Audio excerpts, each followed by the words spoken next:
Halo sob, kali ini Nine10 ingin turut meramaikan persepatu runningan lokal dengan memperkenalkan super sus pertama mereka, yaitu Haze Pro. Penasaran sama reviewnya? Let's go!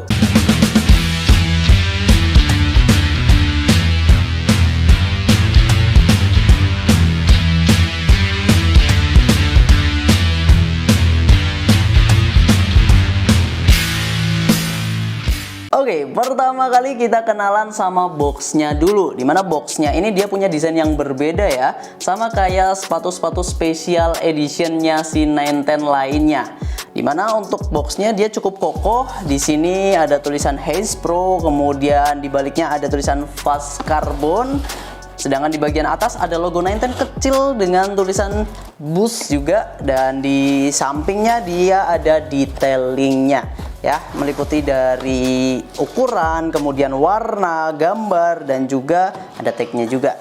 Terus di dalamnya, nah ini yang menarik karena di dalamnya kita akan langsung menemukan bonus-bonus yang tersedia.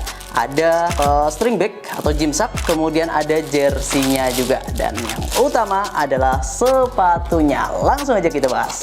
Sekarang kita bahas dari sisi material, dimana untuk di bagian uppernya dilengkapi dengan material mesh yang cukup breathable ya. Dia juga punya sifat yang tipis. Untuk menunjang durability dari bagian uppernya juga disematkan semacam sintetis di area samping dan juga depan ataupun atasnya.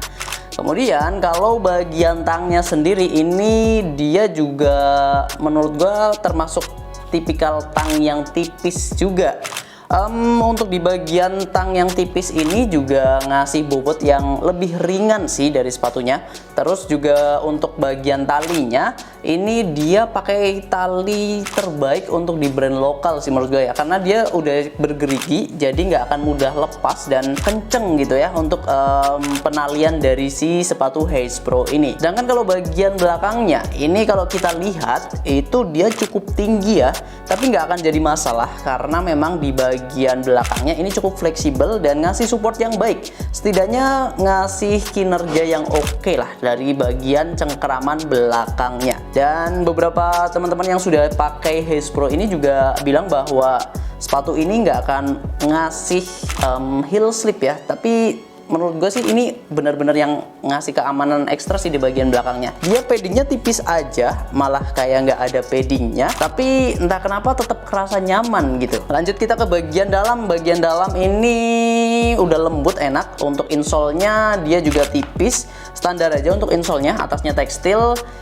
Terus juga ini insole-nya sebenarnya bisa dilepas ya, bisa-bisa aja buat lu lepas.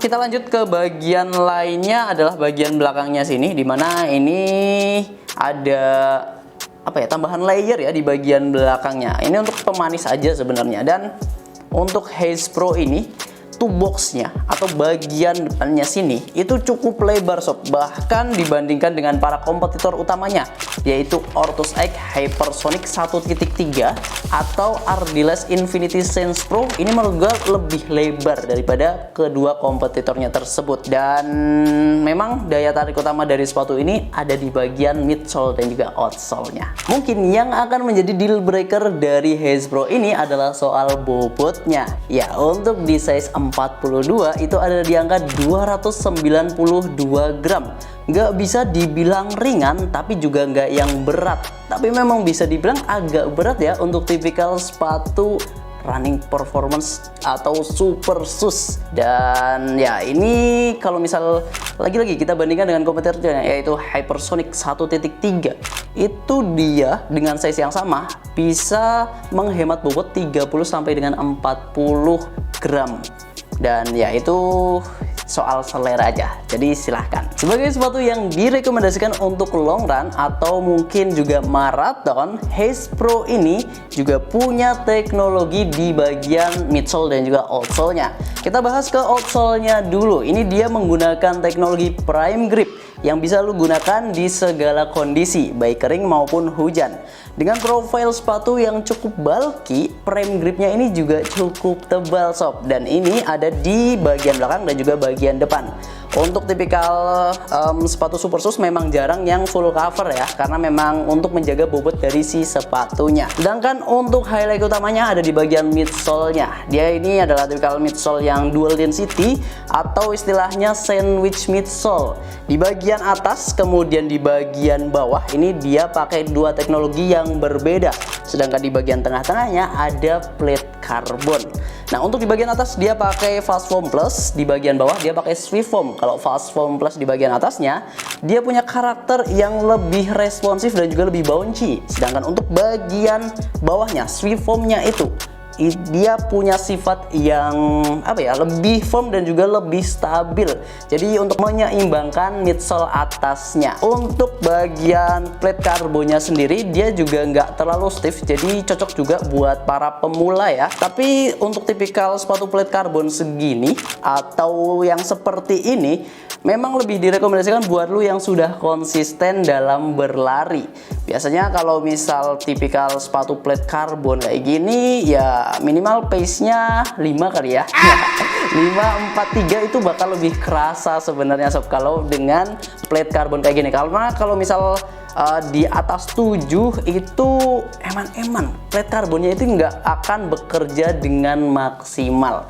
Dan mungkin itu aja untuk bagian midsole dan juga outsole-nya. Dan untuk harganya sendiri, sepatu ini juga cukup lumayan tinggi, sebab harga retailnya ada di angka 1.499.900 atau 1,5 juta lah ya. Tapi tenang aja, lu bisa dapatkan harga yang lebih terjangkau karena kita ada diskon tambahan. Harganya cuma jadi 1.270.000-an aja. Link pembeliannya udah ada di deskripsi. Lu bisa mampir ke Shopee, Tokopedia, atau konsultasi size terlebih dahulu juga boleh. Atau mau main langsung ke store juga bisa.